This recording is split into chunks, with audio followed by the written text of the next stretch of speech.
మరి మోహన్ భగవత్ మరేమన్నారంటే రిజర్వేషన్‌కి మేము వ్యతిరేకం గాదు. ఈ ఆహ్, య య వివక్ష ఉన్నంత కాలం ఉంటది అని అంటున్నారు. అన్నాడు. ఆర్గనైజేషన్‌లు పెట్టిస్తారు అంటారు. ఓహ్! ఓకే. అది అంటే వాళ్ళకు చేస్తారా అనేదంటారు. వాళ్ళకు మల్టిపుల్ కేంద్రాలుంటాయి. హ్మ్. అందుకే వాళ్ళే చెప్తున్నారు ఎన్నో విభాగాలున్నాయని. కొన్ని అనుకూలంగా మాట్లాడే విభాగాలుంటాయి.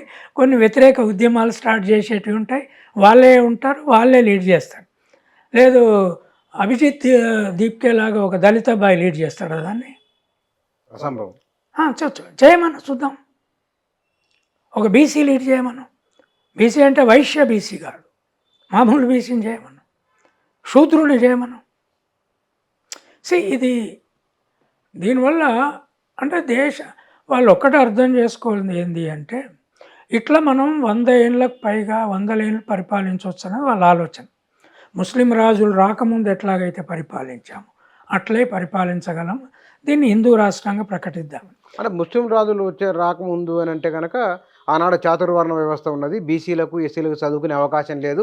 వాడు బెట్టి చేసుకుంటే అట్లా బతికించాలని అట్లా మళ్ళీ ఆధునిక యుగంలో కూడా వ్యవస్థను తీసుకెళ్ళి కంట్రోల్‌లో పెట్టుకోవాలని సాధ్యమైతదా సార్ అది? అయితే వీళ్ళకి అర్థం కానిది ఏంది అంటే, ఆ వ్యవస్థ మీద తిరగబడడానికి ఇప్పుడు ఎస్సీ, ఎస్టీ, బీసీలలో మేధావి వర్గం ఉంది. బీసీలలో తక్కువ ఉంది. ఎస్సీ, ఎస్టీలలో ఎక్కువ ఉంది. అంటే అభిజిత్ లాగా ఎత్తుగడతో వ్యవస్థను నడపగలిగే బీసీ యువకుడిని మనం ఇప్పుడే చూడలేం.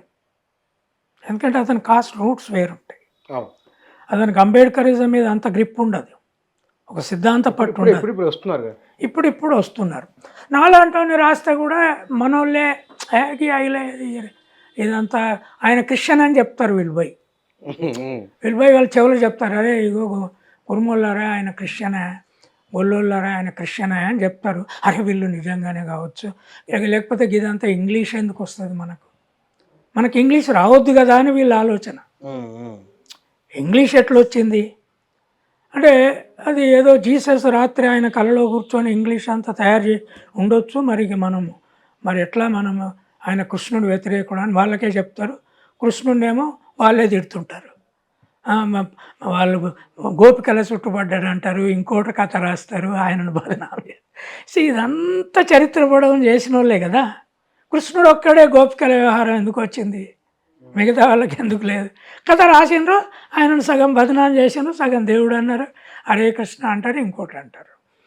ఇష్యూ అది కాదు. ఇష్యూ ఏంటి అంటే నేను అనేది, వాళ్ళు కూడా అర్థం చేసుకోవాల్సింది, నువ్వు హిందూ రాష్ట్రంగా ఈ దేశాన్ని మలుస్తే, నియంత రాజ్యాంగ దీన్ని మలుస్తే 15% ఉన్న ముస్లింలతో ముస్లిం ప్రపంచం ఐక్యమవుతుంది. కశ్మీరు కేంద్రంగా 3వ ప్రపంచ యుద్ధం ఈ భూమి మీదనే మొదలవుతుంది. ముస్లిం దేశాలు 56 దేశాలు ఐక్యమైనాక చుట్టూ వాళ్ళే ఉన్నారు కనుక, చైనా వాళ్ళకే సపోర్ట్ చేస్తుంది కనుక ఈ దేశంలో ఉన్న మొత్తం వనరులు నాశనం అవుతాయి. హిరోషిమా కాదు, ఎన్నో సిటీలు హిరోషిమా అవుతాయి. ఇక్కడ నువ్వు కొన్నిటిని ధ్వంసం చేయొచ్చు అవతల, కానీ అవి విభిన్న దేశాల్లో ఉన్నారు వాళ్ళు. ముస్లింలలో తెలివి తక్కువతనం ఉన్నదని ఎందుకు అంచనా వేస్తున్నావు? నీ నీ నీ నీ పాలసీని వాళ్ళు వాళ్ళు స్టడీ చేస్తున్నారు కదా. ఇలా వాళ్ళు ఎందుకు ముస్లింలంతా సైలెంట్గా ఉంటున్నారు? ఇప్పుడు క్రిస్టియన్లు నువ్వు వాళ్ళ ఎఫ్సిఆర్ఐలు తీసేయడానికి చట్టం పెడుతున్నావు, వాళ్ళు ప్రపంచం అంతా మొత్తుకుంటున్నారు. అమెరికా పార్లమెంట్లో డిస్కస్ చేయడానికి సిద్ధంగా ఉంది. వాళ్ళకు వచ్చే వాళ్ళ చర్చలన్నింటినీ మేము ప్రాపర్టీస్ తీసుకుంటామని చట్టం చేస్తానంటున్నావు. ఇక్కడనే ఆగుద్దా? ఆ చర్చలు కట్టడానికి వాళ్ళు డబ్బు ఇచ్చారు కదా, వాళ్ళు ప్రైవేటు వ్యవస్థలు ఇచ్చినాయి, అక్కడ కోర్టులలో కేసులు అవుతాయి, మనోళ్ళందరూ అక్కడ బతుకుతున్నారు. ఇక్కడ ముస్లింల మీద క్రిస్టియన్ల మీద మేము దాడులు చేస్తామంటే అక్కడ వాళ్ళ పరిస్థితి. ఇది ఆలోచించకుండా 75 ఏళ్ళు కాంగ్రెస్ పునాదులతో అటు కమ్యూనిస్టులకు ఇటు ఆర్ఎస్ఎస్కు అవకాశం లేకుండా, ముస్లింలను మన శత్రువులుగా తయారు చేసుకోకుండా, అంబేద్కర్ ఇచ్చిన రాజ్యాంగము, గాంధీ, నెహ్రూ, పటేళ్ళు వేసిన పునాదితో దీన్ని జాగ్రత్తగా కాపాడుకున్నాం. ఇప్పుడు ఆ జాగ్రత్తను పక్కకు పెట్టేశారు. అభిజిత్ ప్రారంభించిన దాన్ని నేను విప్లవం అనట్లే, కానీ ఒక వినూత్న పోరాటం. ఆ పోరాటం నుండి అయినా గుణపాఠం తీసుకొని సెక్యులర్ విద్యా వ్యవస్థని, నువ్వు సనాతన ధర్మ విద్యా వ్యవస్థ కుదరదు, నీ పిల్లలే పాటించాలి. అంత టీషర్ట్లు వచ్చారు, అవును, ఆడపిల్లలు అంతా టీషర్ట్లు జీన్ ప్యాంట్లు వేసుకొని వచ్చారు మీ సపోర్ట్ చేసే కుటుంబాల నుంచి. వాళ్ళు దళిత పిల్లలు కాదే.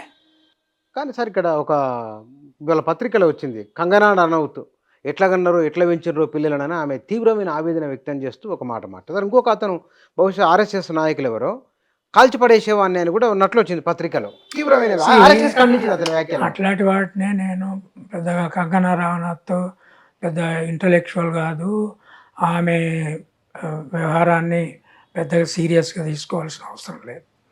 అట్లాంటి వాళ్ళు కొంతమంది తోసినవి మాట్లాడుంటారు. అలా బీజేపీ అసలు కంగనా రనౌత్ను బీజేపీలకు తీసుకొని నువ్వు భారతీయ స్త్రీ సంస్కృతిని కాపాడుతానని ఎట్లా అంటావు? ఆమె ఆమె ఆమె జీవితం ఏంది?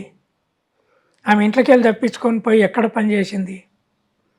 ఎన్ని రకాల వేదనలు ఎదుర్కొన్న తనే చెప్పింది కదా. సినిమా రంగాన్ని ఇప్పుడు ఆమె ఎట్లా ఎంతమంది బాయ్ ఫ్రెండ్స్ ఉన్నారని చెప్పింది ఆమె. మరి ఆ సంస్కృతి మిగతా పిల్లలకు వస్తే నువ్వు తప్పంటే, వీళ్ళు రోడ్ల మీద వచ్చి ప్రొటెస్ట్ చేస్తే తప్పంటే ఎట్లా? అది ఇప్పుడు మోహన్ భగవత్ని చెప్పమందాం. కంగనా రనౌత్ మొత్తం జీవిత చరిత్రను మీరు ఆర్గనైజేషన్ ప్రిన్సిపల్గా చెప్పి దానికి మోడల్గా మీ సంస్థ నిర్మాణం స్త్రీలకు చెప్తారా?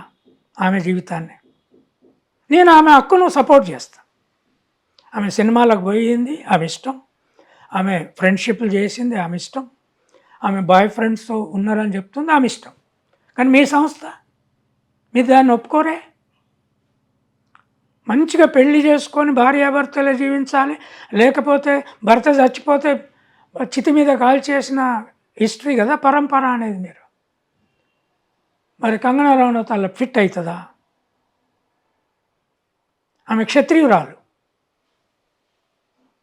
ఆ హిందూ సంస్కృతులు ఫిట్ అయ్యి కనుక దాని గురించి ఆమె పాపం ఆమె ఏదో ఆమెకు ఇప్పుడు ఎంపీ అయింది, అట్లా మాట్లాడకపోతే ఆమెకు వచ్చే ఇబ్బంది ఆమెకు ఉంటుంది అని మాట్లాడుకుంటా దాన్ని సీరియస్గా. వచ్చే ఎన్నికల నాటికి వాస్తవానికి రాహుల్ గాంధీ ఆయన మాట వినేవారి సంఖ్య పెరిగింది. ఆయన నిన్న పార్లమెంట్లో మాట్లాడిన మాటలు కూడా మునుపట్లాగా లేదు, చాలా నిర్మాణాత్మకంగా కనబడుతున్నాయి. ఒక అభిప్రాయం వస్తున్నది, బహుశా రాహుల్ గాంధీ ఒక బలమైన నేతగా ఎమర్జ్ అయ్యే అవకాశం ఉందని మీరు అనుకుంటున్నారా? రాహుల్ గాంధీ ఒక ప్రిన్సిపల్డ్ లీడర్ అనే నేను సపోర్ట్ చేసిన. కులగణన చేయించాలని ఆయనతోటి పట్టుబట్టింది.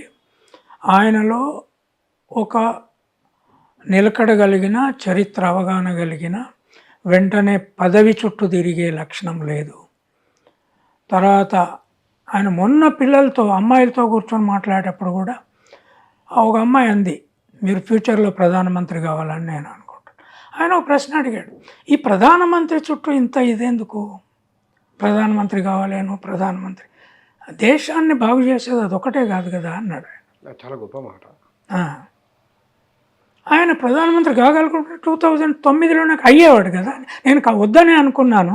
ఇప్పుడున్న పరిస్థితిని బయట నుంచి మార్చాలి, ఉద్యమం ద్వారా మార్చాలి, నూతన చైతన్యం ద్వారా మార్చాలి.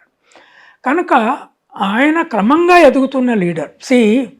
లీడర్ మ్యాచ్యూరిటీ, నాకు చాలా మ్యాచ్యూరిటీతో ఒకేసారి బయటకు వచ్చిన వ్యక్తి ఒక అభిజిత్ దీప్కైనా కనపడ్డాడు. మిగతా వాళ్ళంతా ఎదుగుతారు. మేమందరం కూడా ఎదిగిన వాళ్ళమే కదా. ఇవాళ నేను ఇది మాట్లాడుతున్నా అంటే గొర్రెలు కాసుకొని వచ్చిన వాడిని.